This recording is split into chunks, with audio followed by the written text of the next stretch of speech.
جب وہ واپس جاتی ہے یا جہاں سے نکلتی ہے ناکام ہو کر، تو جو گند چھوڑ کے جاتی ہے اسلحے کی صورت میں، وہ پاکستان میں جو ہے ہمارے ملک دشمن عناصر جو ہیں وہ اس کو استعمال کرتے ہیں۔ ابھی بھی آپ دیکھیں کہ جب نیٹو فورسز گئیں، وہاں کا جتنا بھی اسلحہ ہے اس وقت جو ہے وہ خیبر پختونخوا میں ہمارے جو ملیٹنٹس ہیں ان کے ہاتھوں میں ہیں، اور وہ ہمارے سیکیورٹی فورسز اور پولیس کے خلاف جو ہے وہ استعمال ہو رہا ہے، وہ بھی سب کے سامنے جس طریقے سے آئے دن۔ لیکن سب سے افسوسناک بات یہ ہے کہ وہاں کی جو صوبائی حکومت ہے وہ اس سب سے جو ہے بے خبر ہے، ان کی کوئی سنجیدگی نہیں ہے۔ آج آپ دیکھیں جو پورم کی سچویشن ہے، پورے ملک اس پہ جو ہے وہ تشویش کا اظہار کرتا ہے، لیکن اگر کسی کو اس پہ تشویش نہیں ہے وہ ہماری صوبائی حکومت کو ہے نہیں ہے۔ اور ساتھ میں اگر آپ دیکھیں کہ جو ہمارے سیٹلڈ ایریاز ہیں اس میں جو لا اینڈ آرڈر کی پوزیشن ہے، اور خاص کر میں جس علاقے سے تعلق ہوں، اور خاص کر جو سی ایم صاحب کا علاقہ ہے، کیونکہ 18ویں ترمیم کے بعد chief executive of the province جو ہے وہ چیف منسٹر ہوتے ہیں، لہٰذا اگر آپ ان چیزوں کو سنبھال نہیں سکتے ہیں، آپ کو جو 500 ارب روپے وار آن ٹیرر میں NFC ایوارڈ میں ملے ہیں اور آپ نے کہیں اور اپنے عیاشیوں پہ خرچ کیے ہیں اور پولیس کو اپنے اپ گریڈ نہیں کیا۔ خیبر پختونخوا کی جو بہادر پولیس ہے، جو دلیر پولیس ہے، جو ہمیشہ اپنے فرائض سر انجام دیتی ہے، جب تک آپ ان کو اسلحہ پرووائڈ نہیں کریں گے، بلٹ پروف گاڑیاں نہیں دیں گے، ان کو گیجٹس نہیں دیں گے، لیبز نہیں دیں گے، تو کیسے اپنے ملک دشمنوں کے ساتھ لڑے گی؟ اور دوسری طرف ہمارے حکومت پہلے کہتی تھی کہ جی فوج ہمارے صوبے سے نکل جائے۔ فوج اگر آپ کے صوبے سے نکل جائے تو آپ کے جو اس وقت سچویشن ہے، آپ کے تو چند دنوں میں ٹیک اوور ہو جائے گا۔ آپ اس کے متحمل ہی نہیں ہے کہ آپ اس کو سنبھال سکیں صوبے کو۔ صرف ہمارے صوبے میں ایک طرف آگ لگی ہوئی ہے اور دوسری طرف ہمارے صوبائی حکومت چاہتی ہے کہ ہم کس طریقے سے اسلام آباد میں آگ لگائیں، اپنے بانی چیئرمین کو آزاد کروائیں۔ بانی چیئرمین آپ کا نہ دھرنوں سے آزاد ہونا ہے، نہ جلوسوں سے ہونا ہے، نہ بھنگڑوں سے ہونا ہے۔ انہوں نے اگر آزاد ہونے ہیں ان کو عدالتوں نے کرنا ہے۔ عدالتیں وہ فورم ہے جس میں آپ جا کر پیش ہوں۔ اگر عدالتیں سمجھے گی کہ آپ نے ایسے کوئی کام نہیں کیا ہے تو آپ کو ضمانتیں ہو جائیں گی، اور عدالتیں سمجھیں گی کہ آپ کے کرتوت ایسے تھے جس پہ آپ کو سزا ہوگی تو پھر آپ کو سزا ملے گی۔ لہٰذا یہ چیزیں جو ہیں وہ ان کو اپنے فورم پہ جاتے ہیں۔ آپ دیکھیں آپ کے شہر میں بھی، کراچی ایک زمانے میں ہم جب ٹی وی کھولتے تھے بھئی اتنے لوگ مار دیے گئے، یہ ہو گیا، لیکن یہاں پر حکومت کی ول تھی، صوبائی حکومت کی ول تھی، رینجرز کے ساتھ مل کر صوبائی حکومت نے یہاں پر امن و امان قائم کیا۔ آج بھی اگر آپ بلوچستان میں دیکھیں صوبائی حکومت کی ول ہے، انہوں نے وہاں پر فوج بھی بلائی ہوئی ہے، وہاں پر FC بھی ان کی مدد کری ہے۔ لیکن میں سمجھتا ہوں کہ اس وقت پاڑہ چنار میں وفاقی حکومت کو انٹروین کرنا پڑے گا، ہمارے فوج کو انٹروین کرنا پڑے گا، کیونکہ جو صورتحال پاڑہ چنار کی ہے اس میں جب تک ہم پراپرلی انٹروین ہماری فوج اور وفاقی حکومت نہیں کرتی، صوبائی حکومت اس کی متحمل نہیں ہے کہ اس چیز کو ٹھیک کر سکتی ہے۔ وہ اس وقت جس طریقے سے آپ دیکھیں، جو آپ رپورٹس دیکھیں، جس طریقے سے وہاں پر لوٹ مار کا بازار گرم ہے، شاید ہی کہیں پہ ہو۔ آج کل ہم کہتے ہیں وہ ناکے ہمارے جو ہے جتنے بھی صوبائی حکومت کے سیکٹریز ہیں ان کے دفتروں کے باہر ناکے لگے ہوئے ہیں، فائل چیک ہوتی ہے کہ کون سی فائل جاری ہے اور اس میں ہم کتنے پیسے کما سکتے ہیں، یہ ناکے وہاں پر لگے ہوئے ہیں۔ یہ صورتحال اس وقت ہے۔ اب آپ دیکھیں اس حکومت کو تقریباً آئے ہوئے سال مکمل ہونے کے لیے جا رہے ہیں۔ ہمارے پاس 34 یونیورسٹیز ہیں جس میں سے 26 میں وائس چانسلر جتنے بھی اپنے پارٹی کے لوگ ہیں یا اس قسم کے لوگ ہیں ان کو ہم VCs بنانے کی طریقے سے، بھئی آپ کو اگر ادارے تباہ کر دیں۔ آج آپ مجھے بتائیں کہ پچھلے سال اور اس سال ہماری صوبائی حکومت نے صرف 3 ارب روپے یونیورسٹیز کے لیے رکھے ہیں، جہاں پر سندھ حکومت نے 32 سے 34 ارب روپے رکھے ہیں، بلوچستان نے 5 رکھے، پنجاب نے 7 ارب رکھے ہوئے ہیں۔ اور ہماری ایجوکیشن کی یہ حال ہے کہ ہم آج بھی جو ہے، اور جو لوگ کہتے تھے کہ ہم گورنر ہاؤس سے اور پرائم منسٹر ہاؤس سے اور پریزیڈنٹ ہاؤس سے اور چیف منسٹر ہاؤس سے لائبریریز بنائیں گے اور ہم یونیورسٹیاں بنائیں گے، اور وہ آج کہتے ہیں کہ ہم یونیورسٹیاں کی زمین بیچنا چاہتے ہیں۔ ہمارے معاشرے میں جو اپنے باپ دادا کی جائیداد بیچتا ہے تو اس کو تو آپ سمجھتے ہیں کہ کیا کہا جاتا ہے۔ تو اس چیز پہ آگے کہ ہم بیچیں اور کھائیں، لہٰذا آپ نے آپ مجھے بتائیں یہاں پر جو سندھ میں اس کی فیسلٹیز ہیں ہیلتھ کی، آپ کمپیریز کریں KP سے کیا پوزیشن ہے؟ یہاں پر ہیلتھ فیسلٹیز تمام تقریباً فری ہیں، اور وہاں پر کہتے ہیں ہمارے پاس وہ ہیلتھ کارڈ ہے اور 10 لاکھ روپے سے، یہاں پر اگر آپ 50 لاکھ کا بھی آپریشن یا ہیلتھ فیسلٹی ہو آپ کو فری آف کاسٹ ملتا ہے۔ یہاں پہ اگر آپ دیکھیں جتنی بھی فیسلٹیز ہیں، چاہے وہ دل کے امراض ہیں، کڈنی ہے، لیور ہے، جتنے بھی وہ ہیں، وہ کینسر ہے، سب فری آف کاسٹ علاج ہو۔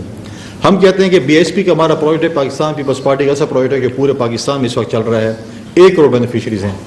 اگر PMLN کہتی ہے کہ ہمارا ایک پروجیکٹ ہے، موٹر ویز ہم نے سٹارٹ کیے ہیں، یہ بھی تو بتا دیں ان کا پروجیکٹ کون سا ہے. ان کا تو سونامی ٹری تھا جس کو ہر بار کہتے ہیں ہمارے تو اب نے اتنے درخت لگا لیے کہ پاکستان میں درخت لگانے کی گنجائش ہی نہیں رہ گئی، وہ سارے ٹمبر مافیا کے نظر ہو گئے. آپ مجھے بتائیں آج سونامی ٹری کا نام لینے والا کوئی ہے؟ کوئی PTI کا لیڈر کہہ دے کہ ہم سونامی ٹری پروجیکٹ ہمارا اتنا کامیاب پروجیکٹ ہے جس کو باقی صوبے فالو کریں؟ آپ مجھے بتا دیں، آپ میڈیا کے آپ لوگ جج بن جائیں. لہٰذا ہمارا صوبہ اس وقت ایک ایسے پتہ نہیں ہمیں اپنے کس کی بددعا لگی ہے بزرگوں میں سے کہ ہمارا صوبہ ایسے نااہل اور نالائقوں کے ذمہ آ گیا ہے. 2013 میں ہم نے ایک پرامن صوبہ ان کے حوالے کیا تھا، آج بدامنی آپ کے سامنے ہے. ہمارے صوبے میں سیکورٹی فورسز نے، پولیس نے، سیاستدانوں نے، میڈیا نے، سول سوسائٹی نے، یہاں تک کہ ہمارے اسکول APS کے بچوں نے بھی امن کے لیے قربانیاں دی ہیں اور شہید ہوئے ہیں. لہٰذا دوبارہ ایک صوبے کو ایک ایسی حکومت آئی ہے جس کو بدامنی کی طرف لے کے جا رہے ہیں. آپ کے سامنے ہیں. آپ نہیں تو آپ اپنے وہاں پہ جو آپ کے رپورٹرز ہیں ہمارے صوبے میں، آپ جا کر ان سے پوچھیں کہ اس وقت کیا ہے. جب آپ کے صوبے میں کسی ٹورسٹ کو اجازت نہ ہو آنے کی، جب آپ کے صوبے میں کسی سفیر کو اور ڈپلومیٹ کو آنے کی اجازت نہ ہو. اب میں روزانہ دیکھتا ہوں کہ یہاں پر جس طریقے سے ایکٹیویٹیز کراچی میں ہو رہی ہوتی ہیں، اگر آپ آرٹس کے حوالے سے کہیں، اگر آپ یہاں پر کونسل جنرلز کی ایکٹیویٹیز دیکھیں مختلف، کبھی گورنر ہاؤس میں، کبھی CM ہاؤس میں، کبھی کہاں پہ. ہمارے صوبے میں تو وہ کہتے ہیں کہ آپ کو NOC نہیں، جب NOC نہیں مل رہی تو مطلب حالات خراب ہے نا. 3 کونسل جنرل پورے ہمارے خیبر پختونخوا میں ایک امپورٹنٹ صوبہ ہے جس میں صرف 3 کونسل جنرل اس وقت موجود ہیں، باقی نہیں ہیں. یہاں پر غالباً 25-30 ہیں. تو یہ آپ کو بتاتا ہے کہ ہمارے حالات کیا ہے اسی وقت. لہٰذا یہ چیزیں جو ہے میں سمجھتا ہوں کہ چیزوں پہ جو ہے حکومت کی ذمہ داری ہے کہ لا اینڈ آرڈر کنٹرول کرنا. 18ویں ترمیم کے بعد باقی مسائل ہیں. ہم جب کہتے ہیں اگر آپ کے مرکز کے ساتھ ہمارے صوبے کوئی مسئلے ہیں، ہماری اپنی سیاسی لڑائی اپنی جگہ پہ ہوگی، لیکن ہم عوام کو سفر نہیں ہونے دیتے. اگر ہمارے صوبے کے کوئی مسئلے وفاق کے ساتھ ہیں، ہم ان کے ساتھ بیٹھنے کو تیار ہیں، ان کے وفاق کے مسئلے حل کریں گے. لیکن یہ اور بات ہے کہ جب ہمارے CM صاحب اندر جاتے ہیں تو اپنی ایک اور کیسٹ سناتے ہیں، اپنا رونا روتے ہیں، اپنی صفائیاں پیش کرتے ہیں. باہر جاتے ہیں تو کیسٹ چینج کر لیتے ہیں، دوسری کیسٹ لگا لیتے ہیں. لہٰذا میں نے پہلے بھی کہا ہے کہ جو ایپیکس کمیٹی ہے یا باقی فورمز ہیں، اس میں خیبر پختونخوا کے لیڈر آف دی اپوزیشن کا ہونا ضروری ہے، کیونکہ ہماری جو CM جاتے ہیں وہ بڑی غلط تصویر وفاق میں پیش کرتے ہیں. اور ہمارے انفارچونیٹلی ایسے وزیر اعلیٰ ہیں جس کے اوپر خود دہشت گردی کی اور انتہا پسندی کی اور قتل کی FIR ہیں، وہ جا کر کیسے آپ کے امن کی بات وہاں پر اس فورم پہ کرے گا. لہٰذا میری یہ ریکویسٹ تھی وزیر اعظم صاحب سے بھی کہ ہمارے لیڈر آف دی اپوزیشن کو خیبر پختونخوا کے ادھر ہونا چاہیے تاکہ ہمارے صوبے کی صورتحال بتائیں. میں نے آل پارٹیز کانفرنس بلائی تھی جو کہ صوبائی وزیر اعلیٰ کا حق بنتا تھا کہ بلائے امن کے حوالے سے. اس کے اوپر ہم نے ایک کمیٹی بنائی ہوئی ہے، پولیٹیکل کمیٹی، اور انشاءاللہ بہت جلد ہم پریزیڈنٹ آف پاکستان اور پرائم منسٹر آف پاکستان اور اسٹیک ہولڈر سے ملاقات کریں گے اور اپنی صوبے کی پراپر پکچر پیش کریں گے کہ آپ کو جو اسلام آباد میں تصویر دکھائی جا رہی ہے وہ بالکل غلط ہے، اصل پکچر یہی ہے. تو یہ گزارشات تھی آپ کے ساتھ کرنے کی، اور آپ کا کوئی سوال ہے میں بالکل لینے کو تیار ہوں. انشاءاللہ ملاقاتیں ہوتی رہیں گی آپ سے. سوال آپ سے یہ ہے کہ بھارت سال کے جو حالات اس وقت ہیں اس کا اصل ذمہ دار ہے کون؟ ایک تو سوال یہ ہے، اور دوسرا یہ کہ آپ نے ابھی کہا اسلحہ، تو بارڈر پر پولیس تو ہے نہیں، وہاں تو فوج ہے، پھر اسلحہ کیسے آ رہا ہے پاکستان میں اور کون لا رہا ہے؟ دیکھیں پہلی بات ہے کہ پاڑا چنار سچویشن آج نہیں بنی، وہ بلڈ اپ ہوئی ہے. صوبائی حکومت کی نالائکی اور نااہلی کی وجہ سے بلڈ اپ ہوا ہے. جب زمین کا تنازع سے شیعہ سنی بنا اور آج یہاں تک پہنچا، کیا آپ نے صوبائی حکومت کی سنجیدگی وہاں پر دیکھی؟ نہیں. جہاں تک آپ کہتے ہیں بارڈر پہ کون ہے، تو مجھے بتائیں کہ سرینا میں چائے کی پیالی کون پی رہا تھا اور کون لوگ لے کے آ رہے تھے یہاں پہ؟ اور یہ کہہ رہے تھے، ان کے بانی چیئرمین کہہ رہے تھے کہ تو ہم یہاں پر آ کے ان کو آباد کریں گے ان ملیٹنٹس کو، یہ بڑے پرامن ہو گئے ہیں. تو ہمیں تو سرینا کی چائے کی پیالی بہت مہنگی پڑ گئی ہے. وہ تو پتہ نہیں کون سا اسٹار ہوٹل کو ملٹیپلائی کر لیں، وہ جو ہے چیزیں ہیں، وہ جو لوگ یہاں پر آباد کیا گیا تھا آج اگر انہوں نے اسلحہ لے لیا ہے. اور دوسری بات یہ ہے کہ اگر بارڈرس دیکھیں، بارڈرس ہمارا افغانستان کے پاس ایک بہت ہی لمبا چوڑا بارڈر ہے، کوئی 50 کلومیٹر اور 100 کلومیٹر اس سے بھی زیادہ، کئی گنا زیادہ ہے. وہاں پر فینسنگ بھی ہوئی ہے، وہاں پر چوکے بھی ہیں، لیکن آپ پورے فینس کو اور پوری چوکیوں کو تو آپ کور نہیں کر سکتے. اس میں ایسے پہاڑی علاقے بہت چیزیں اسمگل ہوتے ہیں، اسلحہ بھی اسمگل ہوتے ہیں، چیزیں بھی اسمگل ہوتی ہیں. جب ہمارے ملک میں ایرانی تیل بھی آ سکتا ہے، باقی چیزیں بھی آ سکتی ہیں، لہذا اسمگل ہوتا ہے. لیکن بات یہ ہے کہ جو ان لوگوں کو جب کہا گیا تھا کہ ہم 40,000 بندوں کو یہاں پر آباد کریں گے، جیلوں سے چھوڑا گیا، سب کچھ کیا گیا، یہاں پر آباد کیا گیا، اور آج انہوں نے اسلحہ اٹھا لیا ہے. ان کی ذمہ تو وہی ہے، ایک تو ریٹائر ہو گیا اور ایک جیل میں. لہذا آپ کہیں کہ وہ لوگ کہاں سے ہیں، تو وہی لوگ ہیں. آپ کے افغانستان کی سرزمین پاکستان کے خلاف ہمیشہ استعمال ہوتی ہے. خیبر پختونخوا میں جو واقعات ہوئے ہیں چائنیز انجینئر کے ساتھ ہوئے ہیں، جو بھی ہوئے ہیں، وہ جو خودکش جو اپنی گاڑی میں جو بارود لگے تھے وہ کہاں سے آئی تھی؟ افغانستان سے ہی آئی تھی. افغانستان میں ہی یہ چیزیں ہوئی تھیں.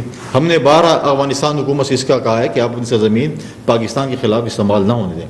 ہم نے افغانستان کے بھائیوں اور بہنوں کی سالوں سال جو ہے یہاں پر ہم نے خدمت کی، ہم نے ان کو یہاں پر پروٹیکشن دی ہے. وہ ہمارے بھائی ہیں، ہماری بہنیں ہیں. لیکن اس کے بدلے میں اگر افغان حکومت آج ہمارے ساتھ یہ کام کر رہی ہے تو یہ بالکل ہی ٹالریٹ نہیں ہو سکتا. پاکستان کی زمین افغانستان کے خلاف استعمال نہیں ہونی چاہیے اور نہ ہو رہی ہے. اور ہم یہی امید کرتے ہیں کہ افغانستان کی سرزمین بھی پاکستان کے خلاف استعمال نہیں ہوگی. نعمت فیصل صاحب آپ جو ہے وہ جو پی ایم کے پی ہیں ان کے مکمل چارج شیٹ پیش کر رہے ہیں. آپ کہہ رہے ہیں کہ وہ ذمہ دار ہیں پوری بے امنی کے. تو پھر کیوں نہیں کوئی فیڈرل گورنمنٹ یا کوئی اقدام اٹھایا جاتا ہے کہ ہم نے پچھلے دنوں سنا بھی تھا کہ شاید کوئی گورنر آ کے لڑنے جا رہا ہے، تو پھر یہ کیوں بیک ہو جاتا ہے؟ کیوں نہیں صوبے کے امن کے لیے کوئی بڑا قدم اٹھایا جا رہا ہے؟ دیکھیں میں نے کرم کے جو حالات کی آپ نے بات کی، وہاں پہ جو اسلحہ جمع کروانے کی صورتحال تھی وہ ہو گیا اسلحہ جمع یا کب تک ہوگا؟ دیکھیں میں نے تو آپ کو اپنے صوبے کی صورتحال بتائی ہے. میں تو یہ نہیں بتائی ہے کہ میں وفاقی حکومت سے کہہ رہا ہوں کہ وہاں پہ گورنر راج لگا لیں. دیکھیں گورنر راج ایک جمہوری عمل نہیں ہے، لیکن آئین میں اس کی شک موجود ہے. ماضی میں اگر آپ دیکھیں کہ بلوچستان میں پیپلز پارٹی کی حکومت تھی اور وہاں پر بدامنی ہوئی تھی، اور ہماری وزیر اعظم نے وہاں پر جو ہے وہ ایمرجنسی لگائی تھی اور اپنی حکومت کو سسپینڈ کیا تھا، آپ کو یاد ہوگا. اور جب پی ٹی آئی کی حکومت آئی تو ان کے وزیر اعظم کہہ رہے تھے کہ میں جو ہے وہ جنازوں پہ بلیک میل نہیں ہوں گا، لاشوں پہ بلیک میل نہیں ہوں گا. لہٰذا چیزیں جو ہیں وہ اس چیز کی نہیں، میں صرف ایکسوسیشن بتائی ہیں. جہاں تک گورنر راج کی وہ تو وفاق کا معاملہ یا وہ ہے وہ دیکھ جانے کام جانے، لیکن میں آپ کو ایکچوئل سولوشن اپنے صوبے کی بتا رہا ہوں کہ یہ صورتحال ایکچوئل یہاں پر ہو رہی ہے. جہاں تک اسلحہ جمع کرنے کی ہے اس کا پروسیس انہوں نے اعلان کیا ہے، پروسیس ابھی چلے گا اور اس پہ ہوگا، اس میں تھوڑا سا شاید ٹائم بھی لگے. اور یہاں پر جو ہے وہ نرمی اور سختی دونوں کرنے پڑیں گے. اگر کوئی نرمی سے نہیں سمجھ سکتا، ڈائلاگ سے نہیں سمجھ سکتا، تو پھر وہاں پر سختی بھی کرنی پڑے گی، کیونکہ ہمیں کرم کے عوام کی جو ہے وہ زندگی عزیز ہے. لیکن پرابلم یہ ہے کہ آج وہی ہمارے دوست جو ہمارے خلاف بات کرتے تھے، آج وہی پی ٹی آئی کی اتحادی جماعت بیٹھے ہوئے ہیں، آج انہی کے ایم این اے ہیں، آج انہی کے سینٹر بیٹھے ہوئے ہیں، آج انہی کے وہاں پر اتحادی حکومت ہے. تو آج وہ بات کریں اتحادی حکومت کے ساتھ. اب فار ایگزامپل آپ کراچی میں دھرنا دے رہے ہیں، کیا مراد علی شاہ جا کے وہاں پہ ارزاد کرے گا؟ کیا پیپلز پارٹی کی وفاق میں حکومت ہے؟ بھائی آپ کی اپنی اتحادی حکومت ہے پی ٹی آئی کی، ہمارے ایم کے دوست ہیں، آپ حکومت ہے جائیں وزیر اعلیٰ ہاؤس کے سامنے کہیں، سی ایم ہاؤس بولے آئے ہمارے ساتھ چلیں وہاں پر.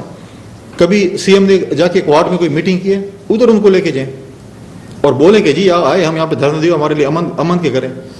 ہم ساتھ ہوں گے امن کے لیے. پاکستان پیپلز پارٹی ہمیشہ پچھلے دنوں جب امن کے حوالے سے سی ایم ہاؤس میں میٹنگ ہوئی تھی، پہلی دفعہ میں سی ایم ہاؤس زندگی میں ان کی حکومت آنے کے بعد گیا تھا. باقی بہت سی جماعتیں گئی تھی، اس لیے گئے تھے کہ ہمارے صوبے میں امن ہو.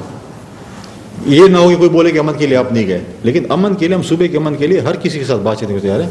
لیکن یہ چیزیں جہاں پر اگر نرمی سے بات نہیں ہوتی، آپ کے جرگے سے بات نہیں ہوتی، تو جہاں پر سختی ہوتی ہے پھر سختی بھی ہونی پڑے گی. نعمت خان صاحب ہیں عرب نیوز. پہلے تو آپ کا شکریہ، آپ نے بات کی گورنمنٹ اور آرمی کے انٹرونشن کی پاڑچلا کے معاملے میں، اور یہ بہت سارے لوگ سمجھتے ہیں شاید ان کو حل کوئی سے ممکن ہے. آپ گورنر ہیں اسٹیٹ کے، جو ٹرائبل ڈسٹرکٹ سے جو سب سے پہلے نظام سے پہلے وہ ایجنسیز ہوتی تھی ڈائریکٹ گورنر کے اس میں، آپ سمجھتے کہ وہ سویلین ایڈمنسٹریشن یا پروونشل گورنمنٹ اتنی امپاورڈ ہے کہ وہ فیصلے لے سکے سیکیورٹی کی مرضی کے بغیر؟ پہلے تو یہ دوسرا آپ نے بات سرینا میں جائے تھی، تو وہ صاحب وہ آئی ایس آئی کے سربراہ تھے، جو کور کمانڈر پشاور تھے، وہ کیا انڈیویجولی بھی یہ فیصلے کر سکتے تھے؟ اس میں فوج کی مرضی شامل نہیں ہوگی جب انہوں نے یہ کو خالی عمران خان صاحب کے ساتھ آئیں؟ ملک دشمن عناصر دہشت گردی کی صورت میں امن تباہ کرنا چاہتے ہیں. دشمن غیر